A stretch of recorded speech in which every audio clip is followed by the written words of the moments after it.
드디어 요셉이 애굽의 총리가 됐어요. 가장 높은 자리에 올랐죠. 41절 같이 읽겠습니다. 바로가 또 요셉에게 이르되 내가 너를 애굽 온 땅의 총리가 되게 하노라 하고. 자, 요셉은 방금 전까지만 해도 주인의 아내를 범하려고 했던 파렴치범이었어요. 히브리 종놈이었고 노예였습니다. 그런데 그렇게 이 이집트 사람들은 유목민들을 굉장히 천히 여겼어요. 우리 한민족들은 이제 막 뭐 여러 가지 천하게 여기는 일들이 있잖아요. 그런 것처럼 그 민족들은 이 유목민을 굉장히 천하게 여겼어요. 그리고 이집트는 그 당시 세계 최고의 최첨단 산업 기술을 가지고 있었어요. 이 당시 세계 최고의 최첨단 산업 기술은 반도체가 아니라 농업이었어요. 농업. 4,000년 전이니까요. 농업은 그냥 쉬운 게 아니라 씨를 뿌리는 시기, 그 다음에 물을 대고 파종하고 추수하고 이하는 모든 시기와 관련돼 있고, 이 시기는 천문학과 관련돼 있고, 천문학은 수많은 날짜 계산과 이 말른 것들. 그러니까 단순히 생각했대. 아유, 다 때려치우고 촌에 가서 농사나 지어야겠지. 농사나 지어야겠다. 이런 사람 100%다 농사 안 지어본 사람이에요. 농사가 얼마나 어려운지를 잘 모르는 사람이에요. 그냥 저절로 심고 나는 게 아니거든요. 그러니까 굉장히 최첨단 산업이라는 농업, 그 한가운데 있는 애굽 사람들은 유목민들을 굉장히 천히 여겼어요. 그런데 요셉은 저 히브리 변방의 오랑캐에 불과한 히브리 민족, 히브리 중에 노예였고, 그리고 유목민이었습니다. 그리고 주인의 아내를 범하려고 했던 그런 파렴치부였어요. 그랬던 요셉을 이제 이 사람은 앞으로 이 나라의 총리다 라고 하는 그 한마디에 모든 사람들이 요셉을 진심으로 총리로 인정하고 그를 떠받칠 수는 없는 일입니다. 쉽지 않죠. 정말 어려운 일입니다. 여기 신호동 다리만 건너가도 녹산 산업단지 있고, 이제 한국 땅에도 외국인 근로자 꽤 많거든요. 외국인 꽤 많습니다. 그런데 우리 안에 좀 그런 마음이 좀 있죠. 그가 어떤 성품과 인격을 가졌던, 그가 심지어 어떤 공부를 했고 어떤 학력이 있든지 간에 그가 이 우리나라에 돈 벌러 온 가난한 나라의 노동자라고 하는 그 편견 없이 그 외국인 노동자들을 보기가 쉽지가 않은 것이 사실 우리의 현실입니다. 현실이에요. 이 다리 넘어가면 명지죠. 명지의 또 다른 이름은 국제 신도시예요. 국제 신도시가 왜 그렇게 외국인이 없고 부산 사람만 있는지 모르겠어요. 외국인들은 다 녹산이나 용원에 있는 것 같아요. 예. 아니 왜? 그러면 외국인이 많은 것들을 국제 신도시라 했는데, 그렇게 따지면 녹산하고 용원은 국제 신도시가 돼야 하거든요. 그런데 우리 안에 어떤 마음이 있는가 하면, 국제 신도시 하면 머리 노랗고 키 큰 백인들이 많이 왔다 갔다 하는, 뭐 이런 거를 생각하는, 우리 안에 우리도 모르는 그런 편견들이 있거든요. 그게 21세기 대한민국. 그런데 4,000년 전 이집트에서는 얼마나 심했겠어요. 그러니 저 변방에 오랑캐만도 못한 한 히브리에 천하디 천한 유목민 하나가 와서, 그것도 이 주인의 아내를 범하려 했던 파렴치했던 요셉을 갑자기 바로 다음에 총리로, 우리 인간 중에, 바로는 인간이 아니라 신이었으니까 인간 중에 가장 높은 사람으로 인정하고 그를 섬기기는 굉장히 어렵죠. 무엇보다 자기가 이제 이 대제국 애굽의 총리라는 사실을 받아들이기가 제일 힘들었던 사람은 요셉 본인이었어요. 아니, 내가 방금 전까지만 해도, 그리고 보디발의 집에서 그가 노예였잖아요. 종이었잖아요. 그런데 갑자기 자기를 그렇게 애굽의 총리로 스스로 받아들이기가 어려웠습니다. 변화된 신분에 대해서. 그래서 이랬던 요셉에게 바로는 임명할 뿐만 아니라 요셉에게 총리의 권위를 부여해줘요. 42절과 43절입니다. 같이 읽겠습니다. 자기의 인장 반지를 빼어 요셉의 손에 끼우고 그에게 세마포 옷을 입히고 금사슬을 목에 걸고 자기에게 있는 버금수레에 그를 태우매 무리가 그의 앞에서 소리 지르기를 엎드리라 하더라. 바로가 그에게 애굽 전국을 총리로 다스리게 하였더라. 방금 전까지 히브리 종이었어요. 그냥 뭐 몰골이 말이 아니었죠. 그래서 이 바로를 아른하기 위해서 씻겨야 됐어요. 냄새도 많이 나고 옷을 갈아입혀야 되고 면도 하고 머리 깎고 뭐 다 해야 돼요. 그렇지 않으면 사람처럼 안 보이니까요. 방금 전까지만 해도. 그런데 이 요셉이 갑자기 애굽의 총리가 되었다고 임명하고 그렇게 나라를 다스리기는 쉽지 않으니까 바로가 요셉에게 권위를 부여했어요. 총리에 맞는 권위. 제일 먼저 자신의 인장 반지, 인장이라고 하는 도장 반지예요. 와, 임금의 옥새예요, 옥새. 옥새를 넘겨주면 모든 고난을 넘겨준 거예요. 이제 나도 요셉의 결정에 따르겠다. 나라와 관련된 모든 것들은. 그러니 옥새를 넘겨줬어요. 세마포, 그 당시 가장 좋은 옷입니다. 그러니까 여러분, 우리가 지난주 갔던 본문 있잖아요. 요셉이 바로를 만나기 위해서 의복을 새로 바꾸어 입었어요. 목욕하고 좋은 옷을 입었단 말이에요. 그런데 그런 옷이 아니란 말이에요. 이 세마포는 그 관직에 맞는 가장 좋은 옷을 입혔어요. 금사슬을 둘렀어요. 뭐 우리 안에 있는 목걸이 뭐 이 정도가 아니라 굉장히 귀한 신분을 상징하는 것. 그리고 왕의 버금수레. 버금수레, 이 말이 굉장히 웃긴데 이 어차, 임금님의 어차가 있거든요. 근데 뭐 1호차, 2호차가 있는데 바로 이때 약간 헷갈리는 모양이에요. 약간 아까웠는데 1호차는 안 주고 2호차를 줬어요. 그게 버금수레예요. 어떤 수레를 줘야 되는데 아무래도 이 차는, 남자들한테 차는 또 욕심이 참 있거든요. 그래서 인장 반지까지 줬는데 이 자기 수레는 주지 않고, 하지만 그 임금의 수레에 버금가는 버금수레를, 관용차를 그렇게 내어줬습니다. 그러니까 다 내어준 거예요. 다 내어준 거예요. 인장까지 다 넣어줬으니까, 옥새까지 넘겨줬으니까. 그러자 많은 사람들이 요셉을 향해서 뭐라고 하는가 하면, 엎드려라, 애굽의 총리다, 이렇게 백성들이 그렇게 소리를 지르고 애굽 앞에서 다 엎드리기를 시작을 해요. 이게 뭔가, 이게 권위예요. 권위. 요셉이 방금 전까지 천하디 천한 사람이었어요. 그냥 죽어도 아무도 상관하지 않는 그런 천한 사람이었어요. 그런데 그런 사람에게 권위가 주어지니까, 임명, 위치, 직급이 아니라 그것을 뛰어넘는 권위가 주어지니까 그제서야 사람들이 요셉에게 향해서 경배하고 엎드렸습니다. 지금 요셉 앞에 엎드리는 그 사람들은 요셉이 지금까지 지었던 감옥에 2년 동안 있었거든요. 요셉이 어떤 죄로 그렇게 수감 생활을 했는지 요셉의 죄명이 하나도 중요하지 않아요. 지금 이 사람, 요셉의 출신 성분도 중요하지 않아요. 그가 이티오피아에 있는 그 아프리카 족속인지, 아니면 저 북쪽에 있는 레바논 사람인지, 아니면 저 동쪽에 있는 아시아인인지, 그 출신 성분도 하나도 중요하지 않습니다. 그의 어떤 그 신분, 그가 자유인인지 죄인인지 하나도 중요하지 않아요. 지금 애굽의 모든 사람들에게 있어서 중요한 건 한 가지예요. 요셉이 누구인가, 신분이 뭔가, 그리고 그 신분을 누가 줬는가. 바로가 줬다는 거예요. 그 누구도 그 명을 거스를 수 없는 그 나라의 신적 존재 바로가 요셉을 총리로 임명했기 때문에 지금까지 요셉이 어떤 신분이었고 그가 어떤 사람이었는지는 하나도 중요하지 않아요. 그걸 받아들여야 돼요. 요셉의 신하들도, 아니 바로의 신하들도 받아들여야 돼요. 여러분, 이것도 어려운 문제예요. 백성들은 백성들이지만 신하들이 이제 직접 실무로 상대를 해야 되잖아요.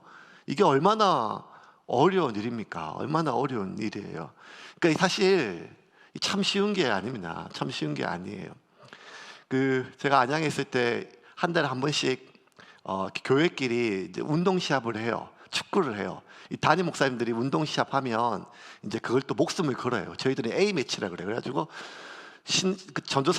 전도사들은 이제 양지에 신학대학원에, 송시신대원에 이제 공부하고 있는데 A 매치 걸리는 날은 기말고사가 있어도 와야 돼요.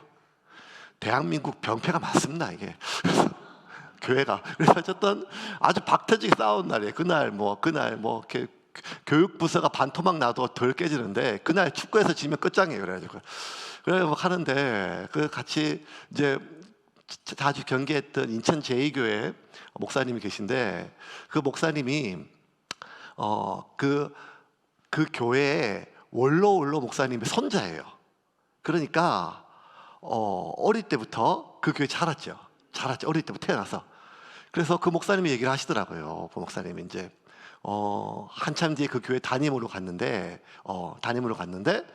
당회를 가보니까 어릴 때 자기를 꿀밤 주는 주일학교 선생님들 당회에 다 앉아 계시더래요.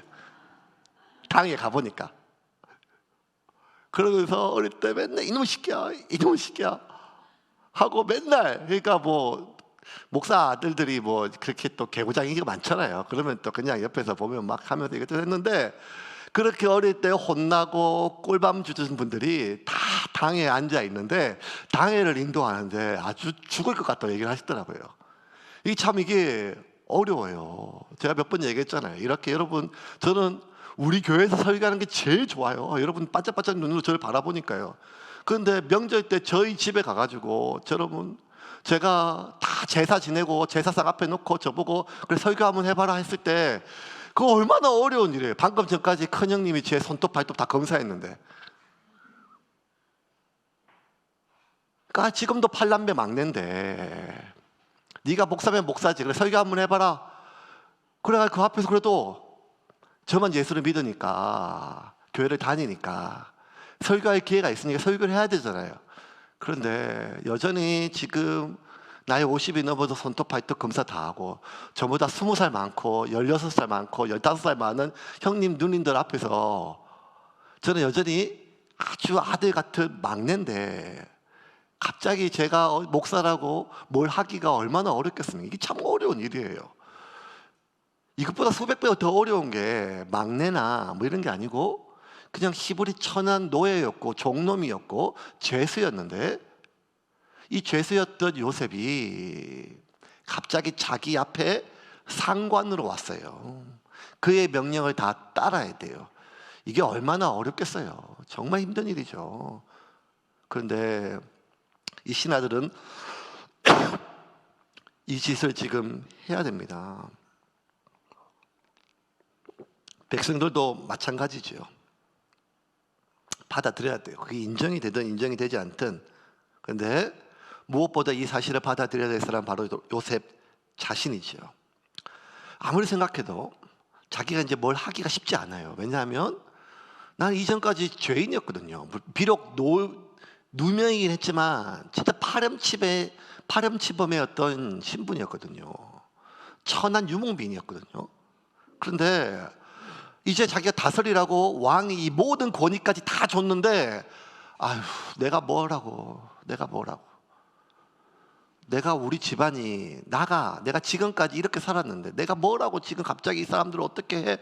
라고 머뭇거리고 주저한다면 그거는 요셉의 겸손이 아니라 그런 요셉을 그럼에도 불구하고 총리로 임명한 바로의 권위를 무시하는 거거든요. 이게 되게 중요해요, 여러분. 이거는 겸손이 아니에요. 자신에게 주어진 신분이 있어요. 그에 대한 권위가 있어요. 근데 그럼에도 불구하고 이 권위와 신분은 내가 얻은 게 아니라 그런 권위와 신분을 결정할 수 있는 존재가 준 거란 말이에요. 그런데 내가 내 스스로의 상태와 내 존재를 보고 내가 받은 신분과 권위를 믿지 못하고 인정하지 못해서 머뭇거리고 주저한다면 그거는 겸손이 아니라 그 권위자에 대한 불순종과 거역이란 말이에요. 똑같아요. 우리가 예수를 믿고 예수님을 영접해서 하나님의 자녀가 되었어요. 하나님의 자녀가 되어서 이제 하나님 자녀의 삶을 살아야 됩니다. 그러면 지금까지 내가 어떤 삶을 살았고 나의 신분이 어땠으며 나의 상태가 어땠는지보다 더 중요한 것은 이런 나를 용서해 주시고 하나님의 자녀를 삼아 주신 하나님께 모든 권위가 있단 말이에요. 그런데 자꾸 우리는 나 같은 게 내가 지금까지 어떻게 살았는지를 아는데, 아니 내가 뭐라고 자꾸 이렇게 하면서 내가 가진 신분에 대해서, 내가 그리스도인이고 하나님의 자녀이고 하나님의 기쁨이 된다고 하는 사실, 그 사실에 대해서 내가 받아들이지 못하고 주저하고 하나님의 자녀의 권세를, 그 신분을 우리가 사용하기보다는 오히려 내가 뭐라고 하는 마음속에 주저하고 머뭇거린다면 그거는 겸손이 아니라 나를 그럼에도 불구하고 하나님의 자녀를 삼아주신 하나님의 그 권위와 하나님의 그 존재를 우리가 부정하게 됩니다. 물론 이거는 되게 중요해요. 어떤 죄를 저질러도 내가 예수님을 영접하면, 그래 내가 예수님 영접합니다, 내가 주일 교회 나가고 내가 세례만 받으면 내가 뭐 지금까지 지었던 죄는 나 회개했어, 이번 주일날 교회 가서 하나님 잘못했어요 했어, 그렇게 얘기를 했다고 모든 죄가 없어지는 건 아니에요. 아니, 이거는 굉장히 중요해요.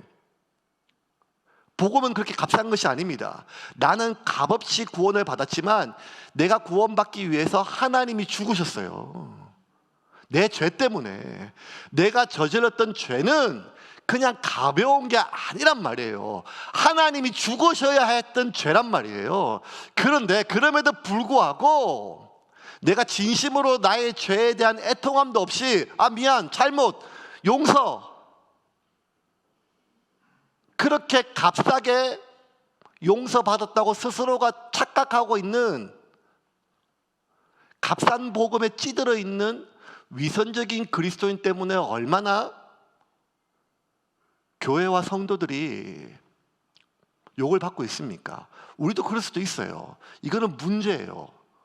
그런데 이것보다 더 큰 문제가 뭔가 하면, 진심으로 예수 그리스도를 영접하고 하나님의 자녀로 하나님이 나를 용서하심에 대한 감사가 있고 그렇게 새로운 새 사람이 되었음에도 불구하고 여전히 이전의 삶에 매여서, 과거의 나의 상태에 매여서, 과거의 나에 대한 사람들의 시선에 매여서 현재 내가 받은 신분과 나의 존재를 스스로 인정하지 못한다면 이건 더 큰 죄란 말이에요. 위선보다 더 큰 죄는 하나님의 권위를 부정한다는 거예요. 이전 것은 지나갔으니 보라 새 것이 되었도다. 이 말은 결코 하나의 프레이즈처럼 광고 문구가 아니라 내가 새 것이 되게 하기 위해서 하나님이 죽으셨단 말이에요. 내가 새 것이 되었다. 그냥 좀 고쳐 쓰고 좀 닦아 쓰기 위함이 아니라 완전히 새 것이 되게 하기 위해서 하나님이 죽으셨단 말이에요. 그냥 수많은 짐승의 피를 흘리면 좀 닦을 수 있어요. 우리가 좀 뉘우치고 교회 봉사하고 눈물 많이 흘리고 자숙하면 우리가 좀 고칠 수 있어요. 그런데 그게 아니란 말이에요. 좀 고쳐 쓰고 좀 닦아 쓰기 위해서라면 하나님이, 예수님이 죽으실 이유가 없었단 말이에요. 예수님이 우리에게 죽으신 이유는 하나예요. 우리를 새 것으로 만들기 위해서요. 이전 것은 지나갔으니 보라 새 것이 되었도다. 근데 이것은 우리가 받아들여야 될 문제지, 나 자신의 상태를 내가 결정해서는 안 돼요. 나 자신의 존재의 신분에 대해서 내가 판단해서는 안 된단 말이에요. 왜? 그것은 나에게 그런 신분과 권위를 주신 그 하나님께 위탁해야 된단 말이에요. 그런데 이게 너무 양분화되어 있어요. 한쪽에는요, 너무 은혜를 값싸게 받아요. 나 회개했어, 뭐든지 그냥 내가 이번 주도 눈물 흘렸다니까, 괜찮아. 아니 나 하나님께 용서받았는데 네가 왜 나를 용서 못해? 하는 너무나 뻔뻔한 족속들 하나 있고, 한쪽은 자신의 죄와 자신의 과거 때문에 그렇게 눈물로 철저하게 회개하고 어떻게든지 올바른 삶을 살려고 하지만 누구 하나 어떤 사람의 평가, 시선, 내 자신의 여전히 옛사람의 모습들을 보고 아직도 내가 변화된 것에 대해서 받아들이지 못하고 괴로워하고 함몰돼서 하나님이 나를 쓰시겠다 하는데도 불구하고 안 돼요. 하나님이 괜찮다고 하는데 내가 안 된다고 하는 극단적인 자기 함몰자가 있단 말이에요. 둘 다 불신앙이에요. 요셉은 지금 나 가진 게 뭐라고, 나는 그냥 히브리 촌놈이고 유목민이고 천민이고 죄인이었는데 내 가진 게 뭐라고 이 사람들을, 이 관리들을, 이 사람들을 다스려 라고 한다는 것은 결코 겸손이 아니란 말이에요. 우리는 나에게 새 신분을 주셨던 그 하나님의 신분을 받는 거예요. 영접하는 자 곧 그 이름을 믿는 자에게 하나님의 자녀가 되는 권세를 주셨으니 이 권세를 내가 받았음을 믿고 그 권세를 사용한단 말이에요. 어떤 권세? 하나님의 자녀가 되었단 말이에요. 하나님의 자녀는 죄 사함을 받고 용서를 받았음을 받는 거예요. 새 것이 되었음을 내가 인정하는 거예요. 하나님의 능력을 이 땅에 기도를 통하여 실현됨을 믿고 지금까지 내가 애쓰고 수고하고 나에게 도움이 되는 인맥들을 동원하고 경우의 모든 소를 조합해서 내가 처해진 상황들과 나에게 도움이 되어 있는 사람들의 모든 경우의 소를 조합해가지고 어떻게든지 나에게 이익이 되고 손해가 되는 것을 막기 위해서 애썼다면 그게 아니라 이제는 하나님의 능력으로 이 땅에 내 삶에 실현되기 위해서 하늘에서 이루어진 것처럼 내 땅에서 실현되기 위해서 기도를 통하여 살아가는 법을 배운단 말이에요. 그런데 아직도 믿지를 못해요. 내가 하나님의 자녀가 되었음을. 그리고 내가 아직 믿음의 초보인데, 내가 믿음의 초보인데, 내가 아직도 뭘 아는 것도 없는데 내가 짓기 뭐라고 이렇게라고 머뭇거린다면 그것은 나를 자녀 삼으신 하나님을 무시하는 것입니다. 물론 요셉이 이렇게 높은 자리에 올라가면 시기하는 사람들 얼마나 많았겠습니까? 아무리 네가 그래봤자 너 히브리 잡놈이야. 나는 너의 과거를 알아. 네까지 그게 뭐라고 하는 눈빛으로 얼마나 많이 보겠습니까? 똑같은 눈빛으로 사단이 우리에게 계속 얘기를 해요. 사단이 계속 얘기를 해요. 나 네가 누군지를 알아. 네가 어떤 짓을 했는지도 알고 어떤 마음이었는지도 내가 알아. 네가 지금 이렇게 변화되었다고 무언가 거룩한 일에, 소중한 일에 무언가를 하는 것처럼 하지만 나는 너를 알아 라고 하는 경멸의 눈빛은 내 안에서도 수많은 사람들의 시선과 뜻모를 그런 지나가는 말들, 이런 말들 속에서도 내 안에 끊임없이 반복돼서 나를 봐요. 그런데 여러분, 이때 기억해야 돼요. 두 가지를. 하나는 무엇인가 하면 나의 변화된 신분을 믿어야 돼요. 아시겠죠? 변화된 신분을 믿어야 돼요. 그런데 이 변화된 신분은 나의 상태 때문이 아니라 하나님이 나를 그렇게 임명했기 때문에, 자녀 삼아 주셨기 때문이라는 거예요. 지금 요셉이 총리로 임명됐다고 그의 IQ가 갑자기 올라간 거 아니란 말이에요. 그의 성품이 변화된 것도 아니에요. 그의 인품도 변화된 거 아니에요. 그런데 그가 죄인이었고 히브리 천민이었음에도 그가 애굽의 총리가 된 것은 그의 상태나 그의 존재나 심지어 그의 인격 때문이 아니라 오직 뭐에 달려있는가 하면 바로의 선포에 달려있단 말이에요. 마찬가지로 내가 하나님의 자녀가 된 것은 내가 예수를 믿어서 인격이 변화돼서가 아니란 말이에요. 성품이 바뀌어서가 아니란 말이에요. 나의 나 된 것은 하나님이 나를 자녀 삼았기 때문에 그렇다는 거예요.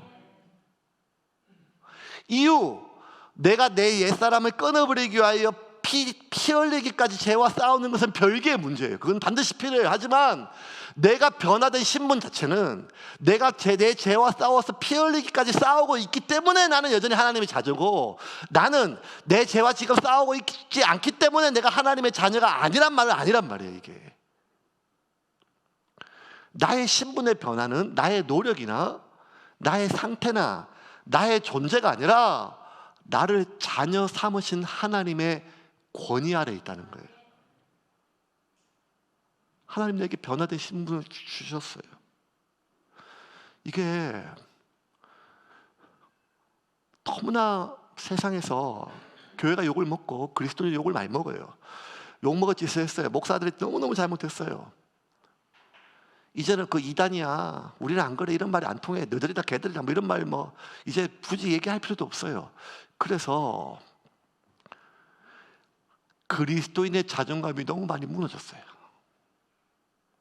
우리의 신분과 우리의 존재에 대한 자존감이 너무 무너졌어요. 그렇게 좀 자존감이 무너져야 될 인간들은 너무 뻔뻔하게 고개를 쳐들고 살아요.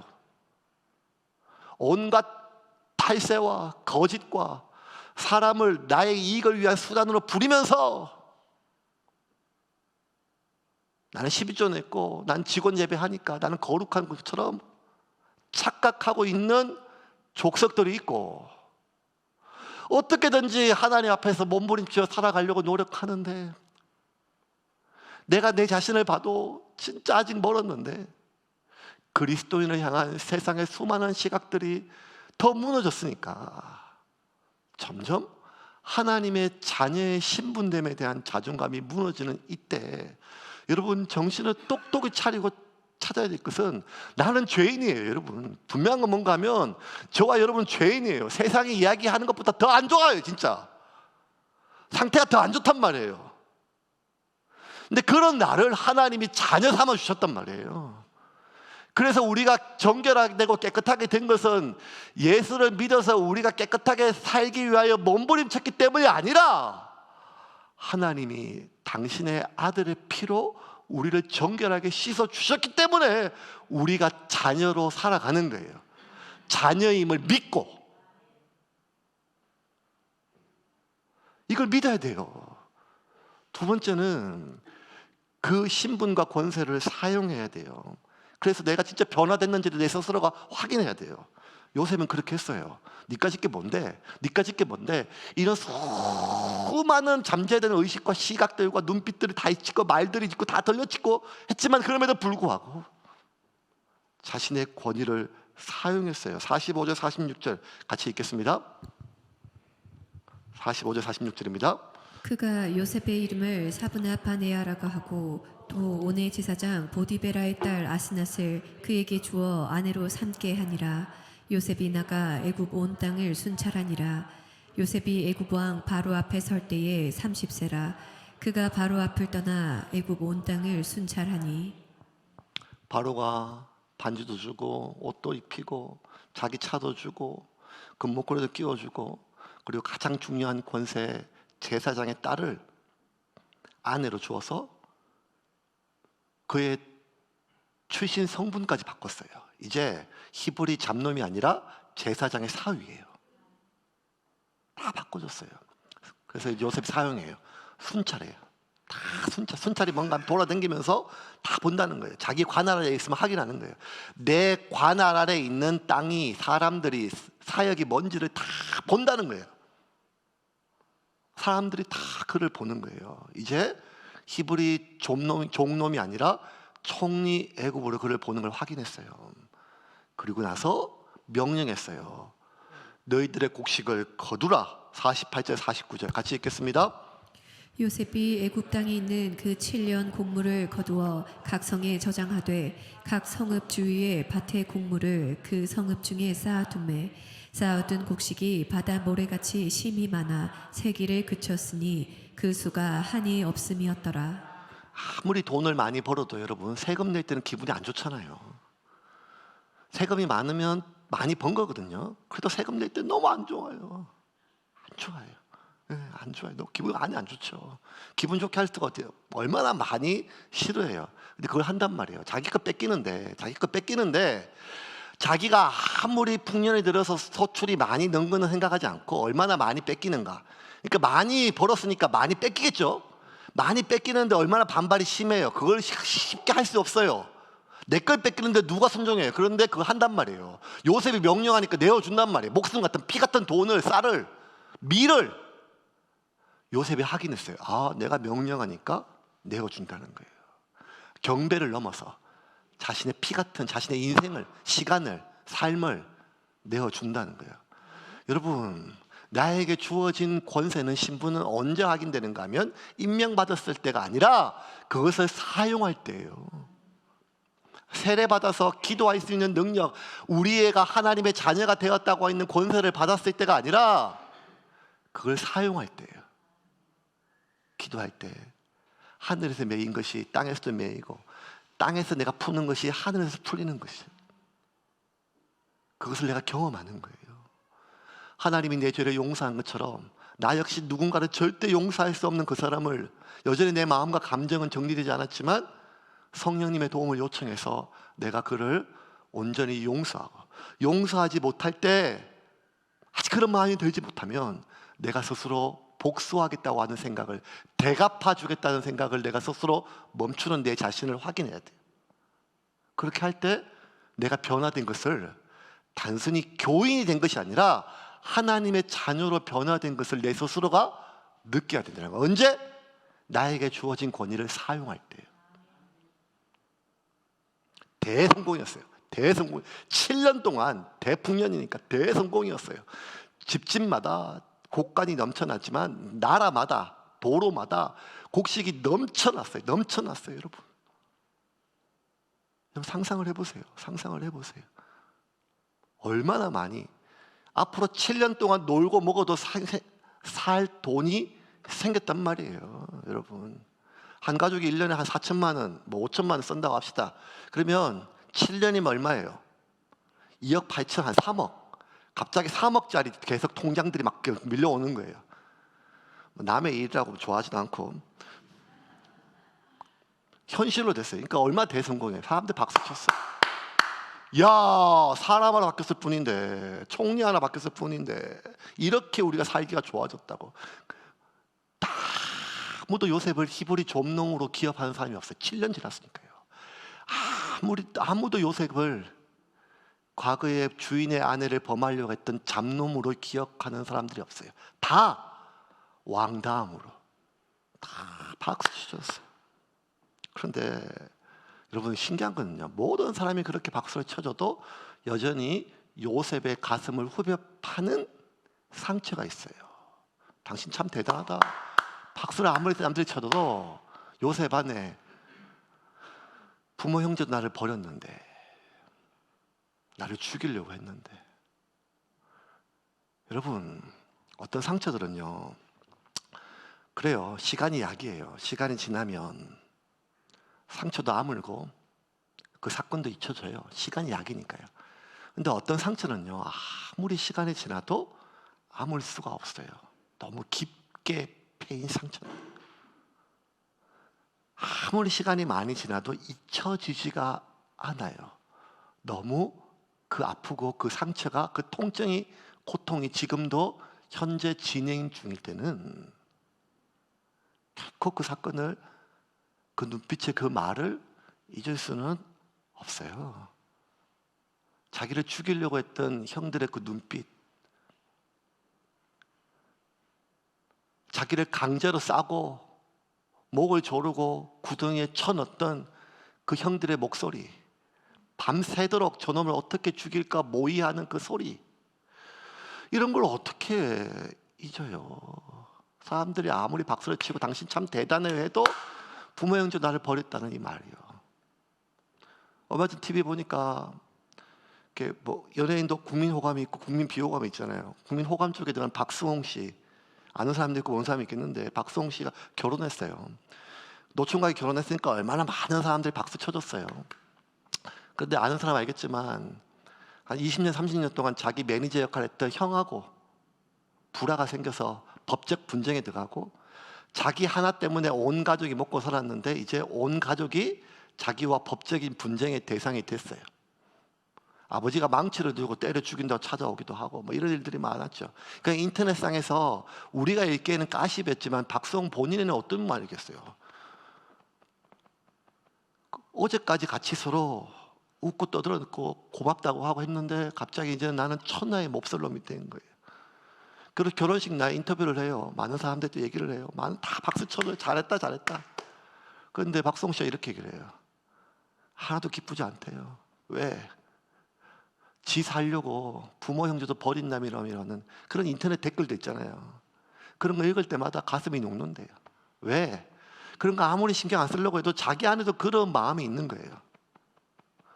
모든 사람들이 나를 박수 쳐줘도 나를 가장 잘 아는 내 가족이, 나와 함께 시간을 지냈던 그 사람이 나를 향해서 너는 나쁜 놈이야 라고 하는 그 상처들을요, 어떻게 이길 수가 있겠어요? 시간이 약이 아니에요. 잊혀질 수 없어요. 아물 수가 없습니다. 형들이 나를 죽이려고 했고 10년 동안 충성했던 보디발이 나를 버렸고 그 집안에서 함께 동거동락했으며 내가 모든 편의를 봐줬던 사람들이 내가 사형 선고를 언고받는데 다 동참했어요. 믿었던 술 맡은 관원장도 자기가 풀려나면 반드시 나를 풀어주겠다고 그렇게 맹세했지만 내가 내 형제들에게 배신당하고 보디발에도 배신당하고 같이 일했던 10년 지기 친구들한테 배신당했지만 또 사람을 믿어요. 왜? 방법이 그거밖에 없어서. 근데 또 배신당하고.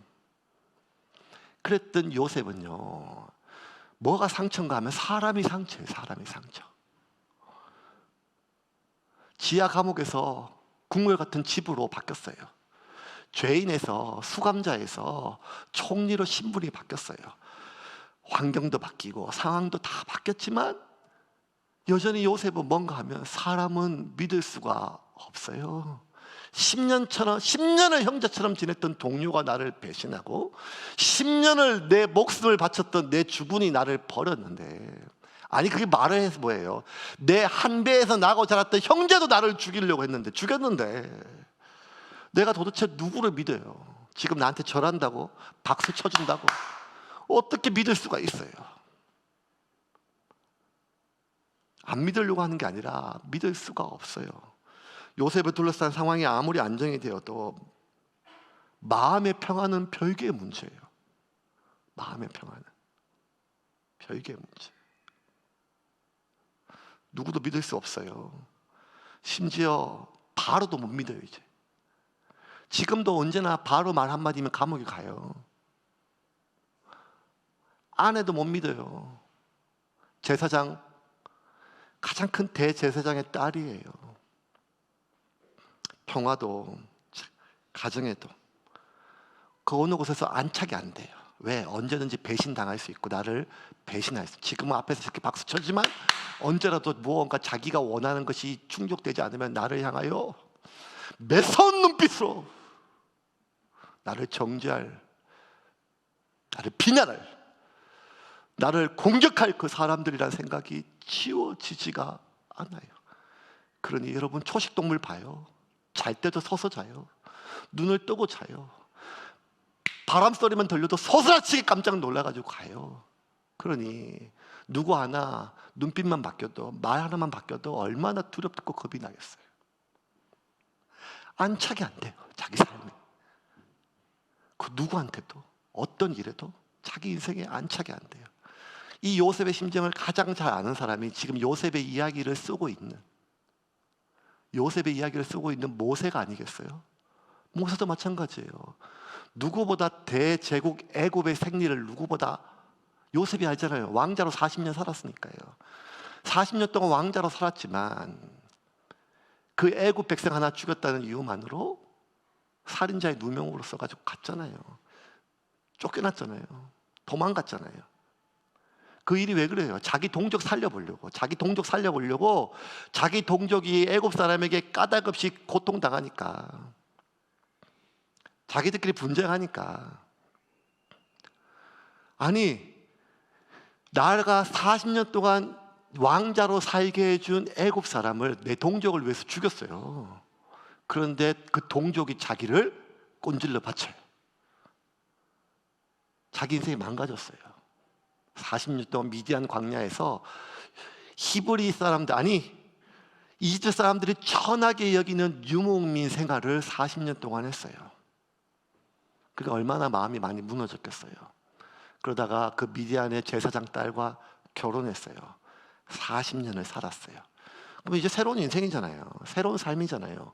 그런데 자식을 낳았는데 그 자식 이름을 뭐라고 지었는가 하면 게르솜이라 지었어요. 출애굽기 2장 20절 같이 보겠습니다. 22절. 그가 아들을 낳음에 모세가 그의 이름을 게르솜이라 하여 이르되 내가 타국에서 나그네가 되었음이라 하였더라. 40년 40년을 살았는데 여전히 나는 여기 타국이에요. 타국. 아들의 이름을 내가 게르솜, 내가 타국에서 나그네가 되었단 말이에요. 하하, 40년을 살아도 타국이에요. 40년을 살고 살을 썩고 살았는데 타인이에요. 내 속으로 낳았던 자식인데 타인이에요. 나는 이 땅에 여전히 나그네고 이 땅은 여전히 타국이란 말이에요. 자식의 이름을 이렇게 짓는 사람이 어디 있겠어요? 그러니 40년을 살아도 요셉은 지금, 아니 모세는 자기 삶에 안착이 안 돼요. 자기 가족에게 안착이 안 돼요. 자기 인생에게 안착이 안 돼요. 이 땅은 내가 100년을 살아도 여전히 타국이고 이 사람은 여전히 타인이고 나는 나그네란 말이에요.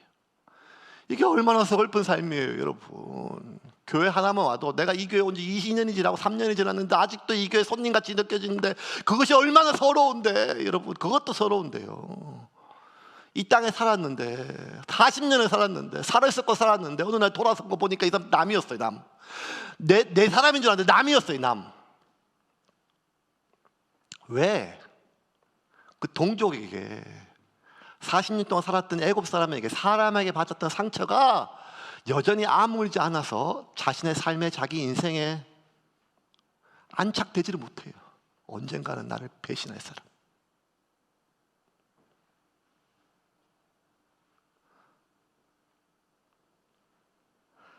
모세가 받았던 상처보다 요셉의 상처가 결코 작지 않았어요. 자기 형제들한테 죽임을 당했거든요. 이런 요셉이 자신의 삶에 안착할 수 있었을까요? 마음의 평안을 얻을 수 있었을까요?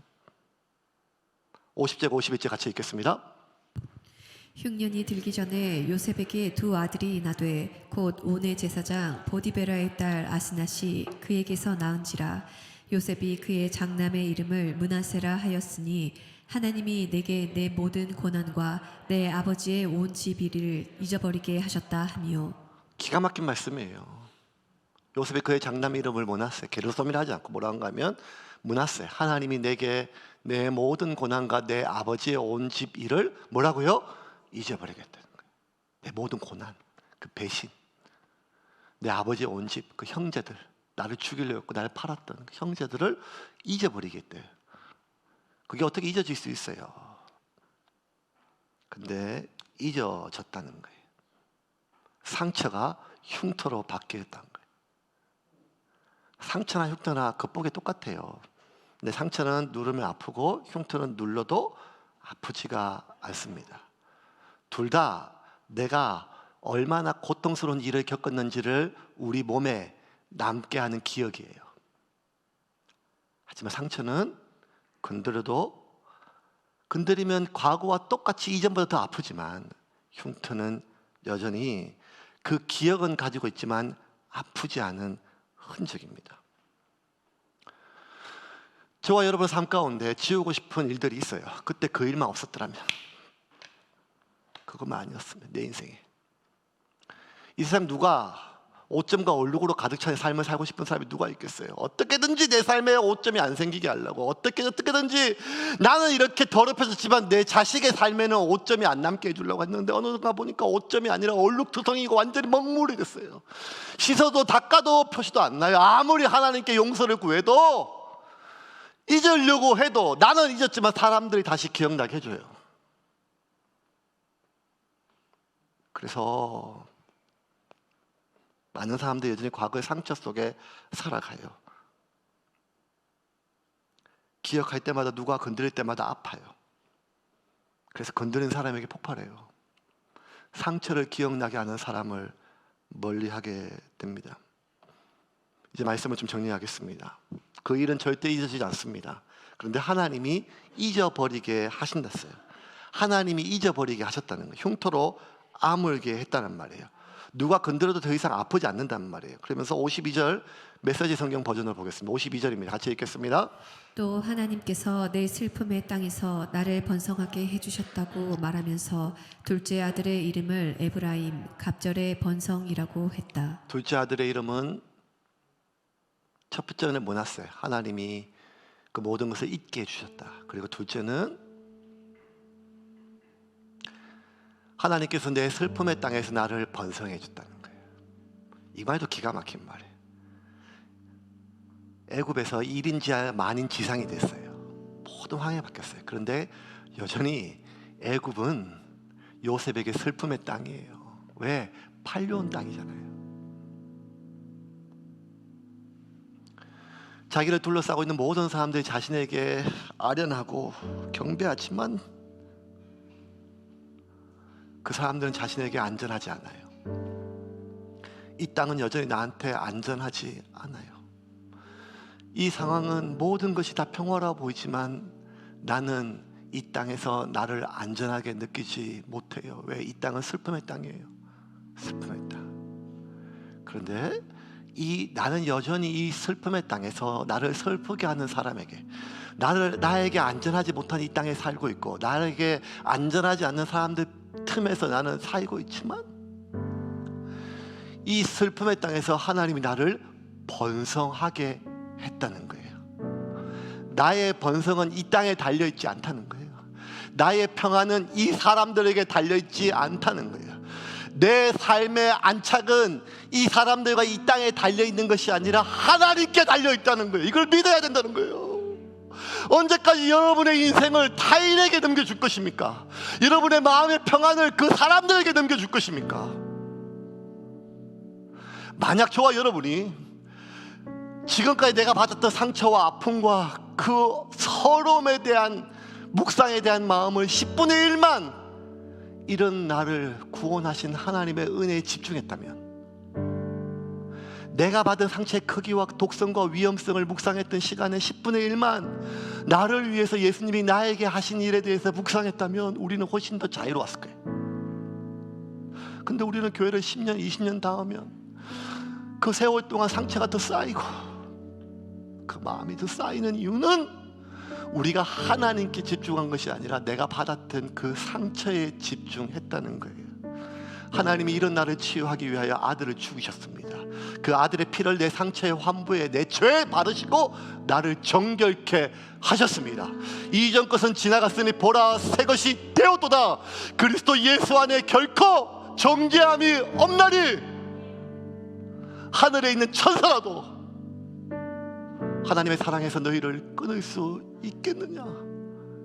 그러니 여러분, 자유롭게 사십시오. 자유롭게 사십시오. 예수 그리스도 안에 우리를 묶고 있는 그 모든 것이 끊어졌습니다. 그러므로 과거에 그 기억과 상처에 매여 있는 그 진흙 같은 그 지긋지긋한 삶을 끊어버리고 하나님이 나에게 하신 일과 하나님이 나에게 하실 일에 집중하며 살아가는 저와 여러분이 되기를 주님의 이름으로 축원합니다.